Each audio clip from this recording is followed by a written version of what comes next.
কি মহারাজ, আপনি এরকম গুম মেরে বসে আছেন কেন? মহারাজ, আপনার শরীরটা কি খুব খারাপ? পেট গুড়গুড় করছে, জ্বর, সর্দি, কাশি? আমার মনে হচ্ছে মহারাজের গ্রহ নক্ষত্র হঠাৎ চলতে চলতে থেমে গেছে। বিজ্ঞানের মতে মহারাজের গতিশক্তি স্থিতিশক্তিতে রূপান্তরিত হয়েছে। কদিন আগেই ছটপটে ছিলেন অতি সুখে। আজ হঠাৎ মহারাজ মোদের কুলুপ এঁটেছেন মুখে। না না না, সেসব কিছুই না। চিন্তায় চিন্তায় আমার মুখের ভাষাই হারিয়ে ফেলেছি। আপনি কোনো চিন্তা করবেন না মহারাজ। আপনার কি সমস্যা শুধু আমাকে খুলে বলুন, আমি সব সমস্যার সমাধান করে দেব। আরে সমস্যা কি শুধু আমার নাকি? এই সমস্যা তোমাদের সকলের সমস্যা। হ্যাঁ? আমাদের সকলের কি সমস্যা? শোনো, কদিন বাদেই দুর্গাপুজো, এদিকে রাজকোষের অবস্থাও টলমল। তাই এবারে রাজবাড়ির পুজোটা বুঝলে ওই নম নম করেই করতে হবে। না না, শুধু নমনমর কেন, আমি বিশুদ্ধ আচার মেনে সমস্ত মন্ত্র উচ্চারণ করে সুন্দরভাবে পুজো করব। পণ্ডিত, তুমি পণ্ডিত হলেও তোমার উপস্থিত বুদ্ধি কিন্তু হাঁটুর নিচে। মহারাজের কথা নম নম মানে স্বল্প ব্যয়ে পুজোটা সামলাতে হবে, কি তাই তো? হ্যাঁ একদম। গোপাল, তুমি আমার মনের কথা বলেছো। কিন্তু মহারাজ, গোপালের কথা শুনে আপনার মন ভরলে কি হবে? রাজকোষ তো আর ভরল না। হ্যাঁ মহারাজ, এবার অল্প টাকার মধ্যে রাজবাড়ির দুর্গাপুজো সামলাতে হবে। তখন থেকে সেটাই তো ভেবে কুল কিনারা পাচ্ছি না। মহারাজ, মহারাজ, আমার মনে হয় এই পুজোর কেনাকাটার দায়িত্ব গোপালের ওপর ছেড়ে দেওয়া উচিত। কেন কেন? গোপাল কেন? কারণ গোপালের মতন কিপ্টে এ রাজ্যে আর একটাও নেই। হ্যাঁ, এটা তো রাজবৈদ্য একদম ঠিক কথা বলেছে। হ্যাঁ তাই তো, গোপালের মতো কিপ্টে তো এ রাজ্যে আরেকটা নেই। তাই এবারে দুর্গাপুজোর সমস্ত দায়িত্ব তোমার উপরে ছেড়ে দিলাম গোপাল। যথা আজ্ঞা মহারাজ, আমি মাথা পেতে দায়িত্ব নিলাম মহারাজ। মহারাজ, এই অধমের দিকেও একবার তাকান। আমিও দুর্গা মায়ের সেবায় নিজেকে উৎসর্গ করতে চাই। তাই সব দায়িত্ব গোপালকে না দিয়ে আমাকেও কিছু দায়িত্ব দিন। ও ভালো তো। আর শুধু তুমি কেন, তোমাদের সকলকেই কিছু কিছু করে দায়িত্ব নিতে হবে। গোপাল কেনাকাটা করবে, আর সব কার্যকলাপ নিয়ন্ত্রণ করবে তোমরা। পুজোর জোগাড় করবে, ভোগের রান্না সাহায্য করবে, রাজবাড়ি সাজাতে সাহায্য করবে। ধুর ধুর, ভাবলাম এই সুযোগে কিছু টাকা পয়সা হাতানো যাবে, মহারাজ সবটাই মাটি করে দিলেন। ধুর ধুর। তাহলে গোপাল, তুমি আজ থেকেই কাজে লেগে পড়ো। পুজো তো আর বেশি দিন বাকি নেই। যথা আজ্ঞা মহারাজ। এই তো জোদামণি, তোরা চলে এসেছিস। আপনার কথার খেলাপ করার মতন সাহস এখনো আমাদের হয়নি মন্ত্রী মশাই। যাই হোক, তোদের কিছু কাজ করতে হবে। কি কাজ মন্ত্রী মশাই? সবকিছুতেই রাজি, যদি পাই পয়সা করি আজই। ওরে ধৈর্য ধর, সময় মতো সব পাবি। আগে কি করতে হবে সেটা শোন। বলুন মন্ত্রী মশাই। তোদেরকে গোপালের পিছনে ছায়ার মতো পড়ে থাকতে হবে। মহারাজ গোপালকে পুজোর সব দায় দায়িত্ব দিয়েছেন। গোপাল কখন কি কাজ করছে সেই সব জেনে আমাকে জানাতে হবে। ব্যাস এইটুকু কাজ? হ্যাঁ, এইটুকু। যা, এক্ষুনি কাজে লেগে পড়। আর আমাদের দিনা পাওনা? আগে কাজ, পরে দক্ষিণা। যা তো।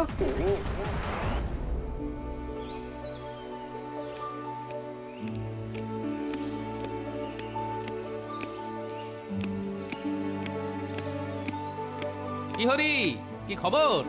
এই তো গোপাল দাদা, মায়ের প্রতিমা তৈরি। কালকে শুধু প্রতিমা রং করব আর কি। শোনো, এই টাকা কটা রাখো, যা প্রয়োজন হবে তুমি শুধু আমাকে বলো। এবারে মহারাজ আমাকে দুর্গাপুজো পরিচালনা করার সমস্ত দায়িত্ব দিয়েছেন। আচ্ছা গোপাল দাদা। আমি আবার কালকে সকালে আসব। এখন যাই, একটু মহারাজের সাথে কথা বলতে হবে।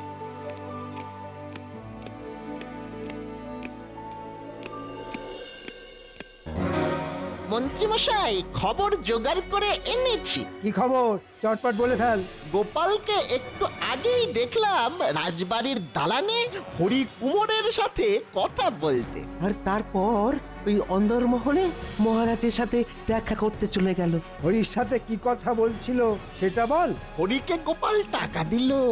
হরি বলল প্রতিমা গড়ার কাজ শেষ, কাল থেকে শুরু হবে প্রতিমা রং করার পালা।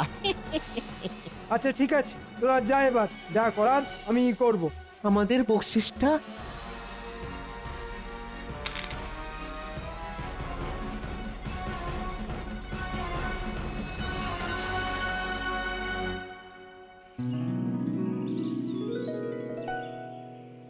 কি হরি, মায়ের মূর্তি গড়ার কাজ কত দূর? এই তো রানীমা, হয়ে এসেছে, শুধু চোখ মুখ আঁকা বাকি। আচ্ছা ঠিক আছে ঠিক আছে, সকালে কিছু খেয়েছো? না রানীমা, এখনো কিচ্ছু খাওয়া হয়নি, বাড়ি গিয়ে খাবো। তুমি আগে তাড়াতাড়ি এসে খেয়ে নাও। রাজবাড়িতে কেউ অভুক্ত থাকে না, সে মহারাজ হোক আর সামান্য কর্মচারী হোক। আচ্ছা রানীমা, এক্ষুনি আসছি। এই তো সুযোগ, এবার গোপালকে ঠিক চাপে ফেলা যাবে।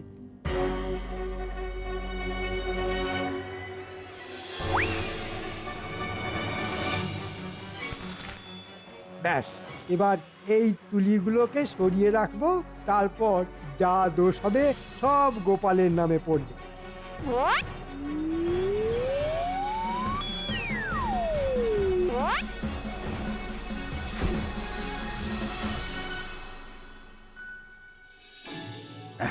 রাজবাড়ির দুর্গাপুজোর কাজ বেশ জোর কদমে শুরু হয়ে গেছে। আমি গোপালের তৎপরতা দেখে বেশ খুশি হয়েছি।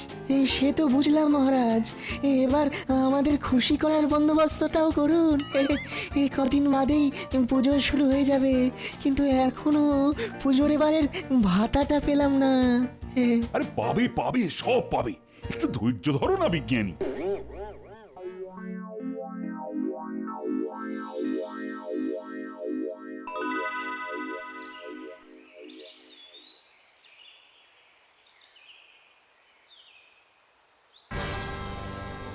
এই মরেছে, সব কিছুই তো আছে, হঠাৎ করে প্রতিমা রং করার তুলিগুলো গেল কোথায়?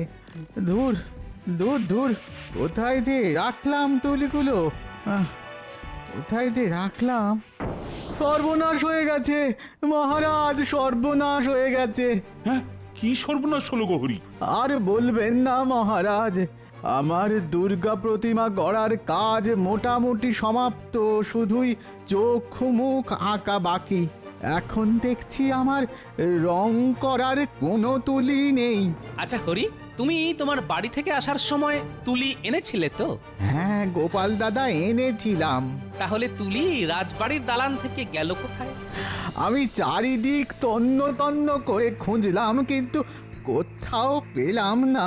হ্যাঁ, এ তো ভারী মুশকিল হলো। তুলি না পাওয়া গেলে প্রতিমা গড়ার কাজ সম্পূর্ণ হবে কিভাবে? হয়েছে ওই গোপালের জন্য মহারাজ। ওকে দায়িত্ব দিলে এরকম তুলির মতো আরো কত কিছু দিনে দুপুরে উদাও হয়ে যাবে, দেখতেই পাবেন। একদম বাজে কথা বলবেন না মন্ত্রী মশাই, আমি অপয়া হলে আপনি একটা শুটকো। কি বললে? এই, তোমরা থামবে? আচ্ছা হরি, তুমি একটু অপেক্ষা করো, আমি রাজসভাসদের পুজোর বকশিস দেওয়ার কাজ শেষ করেই তোমার সাথে এই নিয়ে আলোচনা করছি। তোমরা সবাই সারিবদ্ধভাবে সামনে এসে দাঁড়াও আর একে একে পুজোর বকশিস নিয়ে যাও। প্রথমে আসবে রাজবৈদ্য।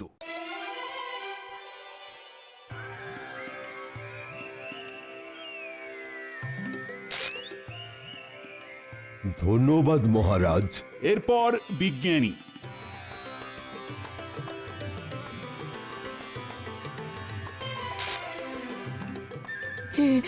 অসংখ্য ধন্যবাদ মহারাজ, ধন্যবাদ। এবার আসবে গোপাল।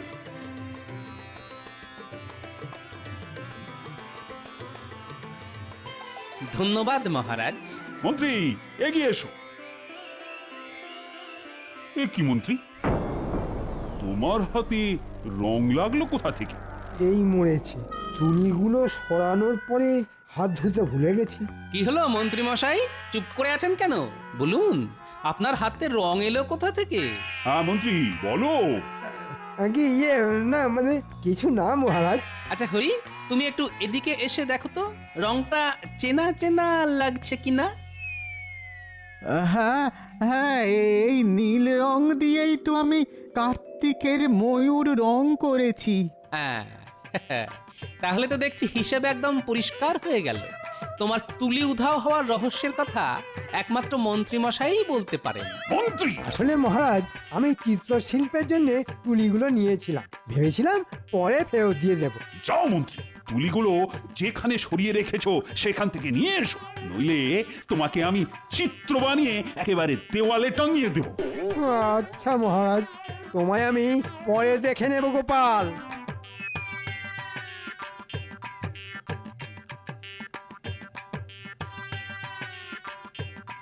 দেখলেন মহারাজ, মন্ত্রীমশাই হিংসায় আমার উপর দোষারোপ করতে চেয়েছিলেন, কিন্তু সেসব ভেস্তে যাওয়ায় মন্ত্রীমশাই রাগে একেবারে গজগজ করছেন। ছাড়ো গোপাল, মন্ত্রীর কথা ভুলে যাও, আর সাবধানে বুঝে শুনে সব কাজ করো। ও দাদু, দাদু তোমার হাতে ওগুলো কি গো দাদু? দাদু, ও দাদু, আমাদের জন্য কি এনেছো? ও দাদু, এবার পুজোয় আমাদেরকে কিছু কিনে দেবে না? ও দাদু। আরে আরে দাঁড়া দাঁড়া, সবার জন্য সব কিনেছি। এই নে, এটা পুঁটির পুজোর জামা, এটা ন্যাপলার, এটা গুলটের, আর এটা ট্যাপার, আর এটা পুঁচকের। তুমি খুব ভালো দাদু, খুব ভালো। এবার আমরা পুজোয় দারুণ মজা করব। শোন, তোদের একটা কাজ করতে হবে। ঠিক আছে দাদু। আমাদের মন্ত্রী মশাইয়ের পিছনে ছায়ার মতো পড়ে থাকতে হবে। ছায়ার মতো? হ্যাঁ, লুকিয়ে লুকিয়ে মন্ত্রী মশাই কখন কি ছলাকলা করছেন সব জানতে হবে। কেন দাদু? তোরা তো জানিস মন্ত্রী মশাই আমার উপর চিরকাল শুধু হিংসা করে এসেছে। এবারে মহারাজ আমাদের রাজবাড়ির দুর্গাপুজোর সমস্ত দায়িত্ব আমাকে দিয়েছেন, তাই ওনার হিংসা দ্বিগুণ হয়ে গেছে। তাই উনি চেষ্টা করছেন কলকাঠি নেড়ে আমাকে বিপদে ফেলার। আমরা থাকতে তোমার কোনো বিপদ হতে দেব না দাদু, তুমি নিশ্চিন্তে থাকতে পারো। সেই ভরসাতেই তো আছি রে। ঠিক আছে, এখন আমি চললাম। তোদের দিদা আবার আমার জন্য হয়তো ভাত পেড়ে বসে আছে। আসি রে।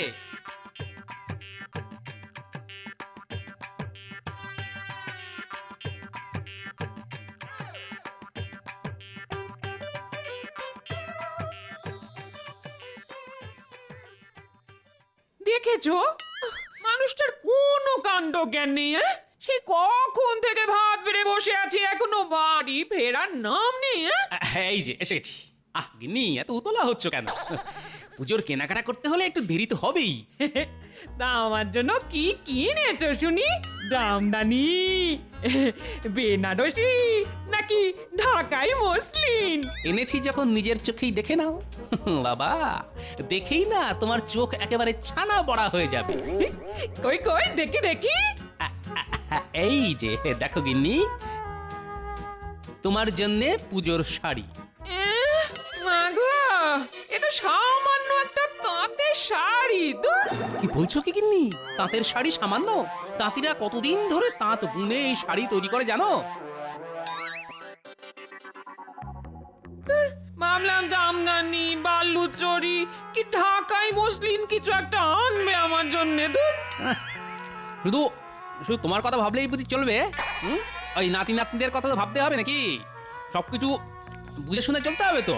ঠিক আছে ঠিক আছে ঠিক আছে, এখন খেয়ে নাও।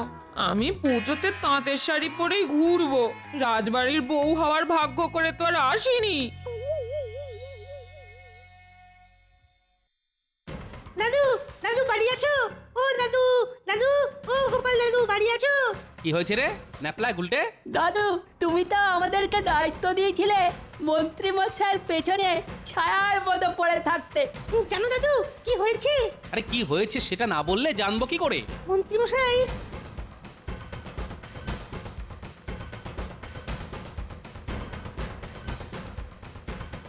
আচ্ছা, এই ব্যাপার। ঠিক আছে, আমিও দেখবো মন্ত্রী মশাইয়ের কত দূর দৌড়। উনি বুনো ওল হলে আমিও বাঘা তেঁতুল। একটা কথা ন্যাপলা গুলটে, তোরা যে এই কথাটা জানতে পেরেছিস সেটা একদম কাউকে জানতেও দিবি না, বুঝতেও দিবি না। আচ্ছা দাদু।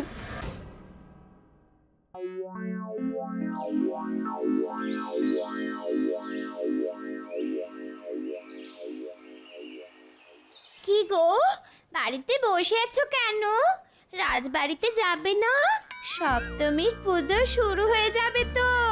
রাজবাড়িতে গিয়ে আজ আর কোনো লাভ হবে না। সকাল সকাল পুজোর দিনে কি সব আজে বাজে কথা বলছো বলো তো? চলো আমার সাথে এক্ষুনি রাজবাড়িতে চলো বলছি।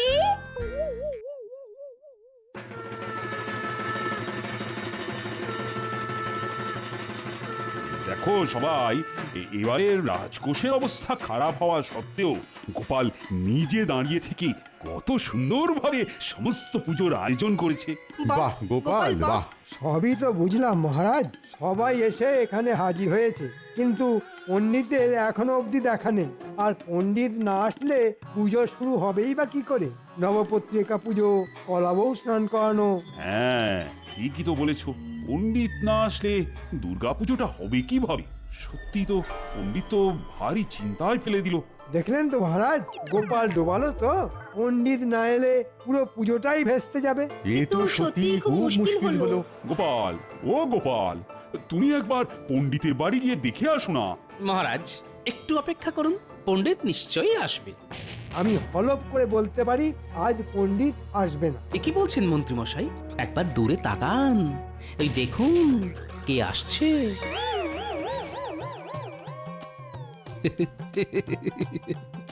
পণ্ডিত এখানে কি করে? পণ্ডিত রাজবাড়ির পূজারী, তা এখানে আসবে না তো কোথায় যাবে? হ্যাঁ, না আমি তো কি বলছো মন্ত্রী? না, কিছু না কিছু না, এমনি এমনি। কি মন্ত্রী মশাই অবাক হয়ে গেলেন? আপনার পরিকল্পনা ভেস্তে গেল তো? কিসের পরিকল্পনা? কিসের ভেস্তে যাওয়া? তাহলে শুনুন, আমি এই ঘটনাটা বলি। আমাকে মহারাজ দুর্গাপুজোর দায়িত্ব দিয়েছেন বলে মন্ত্রী মশাই প্রথম থেকেই আমার উপর হিংসাতে জ্বলে পুড়ে মরছেন।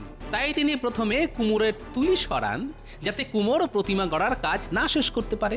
তারপর হাতে নাতে মন্ত্রীর প্যাঁচ ধরা পড়ায় তিনি অন্য পরিকল্পনা করেন। 2-3 দিন আগে দুপুরবেলা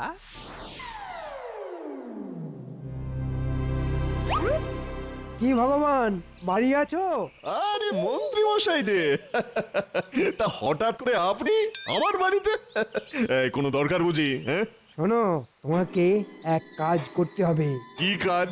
আগে বলো, তুমি পুজোর সময় তোমার দেশের বাড়ি উড়িষ্যায় যাও কিনা? হ্যাঁ যাই। কেন? এবার তোমাকে তোমার সাথে আর একজনকে নিয়ে যেতে হবে। হ্যাঁ, আরেকজনকে? বলেন কি, কাকে? আমাদের রাজসভার পণ্ডিতকে তুলে নিয়ে যেতে হবে। এই মরেছে, তাহলে কৃষ্ণনগর রাজবাড়ির এই পুজো কে করবেন? তোমাকে ওসব নিয়ে একদম চিন্তা ভাবনা করতে হবে না। পুজো হবে কি হবে না সেটা আমি বুঝে নেব। কিন্তু অত দূর একজনকে নিয়ে যাব, তা ওই খরচপাতি তা সেটা তো আছে নাকি? এই নাও তোমার খরচাপাতি। কাজটা যেন ঠিক সময় হয়ে যায়। হ্যাঁ, আপনি একদম চিন্তা করবেন না মন্ত্রী মশাই। আমি ঠিক সপ্তমী পুজোর আগের রাতে রাজপণ্ডিতকে আমার দেশে উড়িষ্যায় নিয়ে চলে যাব। মনে থাকে যেন। এ কি সর্বনেশে কাণ্ড রে ন্যাপলা! আমাদের পণ্ডিত মশাই চলে গেলে রাজবাড়ির পুজোটা হবে কি করে? চল চল, এক্ষুনি গোপাল দাদুকে খবরটা জানিয়ে আসি। দাদু, ও দাদু, বাড়ি আছো? দাদু, ও গোপাল দাদু। এরপর মহারাজ আমি সোজা চলে যাই কেলে পচার বাড়ি। কিরে কেলে, বাড়ি আছিস?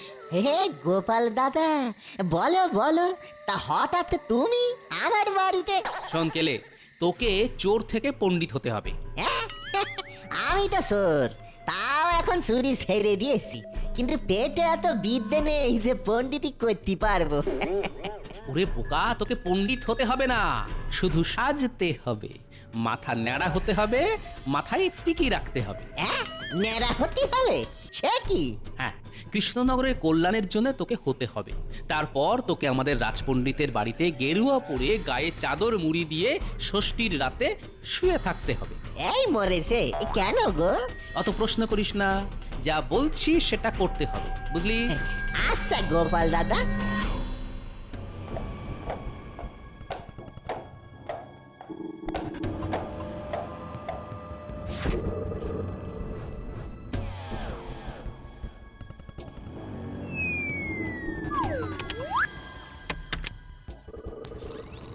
ওই তো এই পণ্ডিত চাদর মুড়ি দিয়ে শুয়ে আছে, এবার বেটাকে বেঁধে গরুর গাড়িতে তুললেই কাজ শেষ।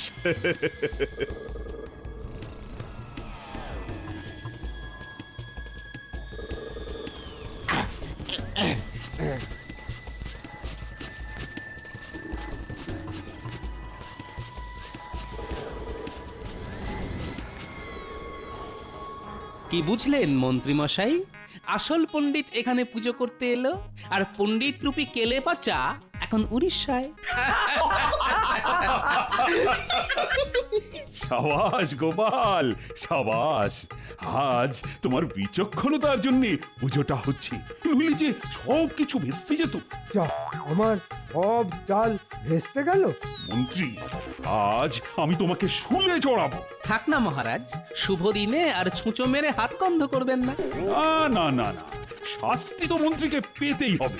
ভুলে গেছে মহারাজ, ক্ষমা করুন। মহারাজ এক কাজ করুন, পুজোতে তো রোজ অনেক খাওয়া দাওয়া হবে, অনেক বাসনপত্র হবে, সেই সব কিছু মন্ত্রী মশাই না হয় পরিষ্কার করবেন। হ্যাঁ, ঠিক বলেছ মন্ত্রী, তুমি তাই করবে, আর এটাই তোমার শাস্তি।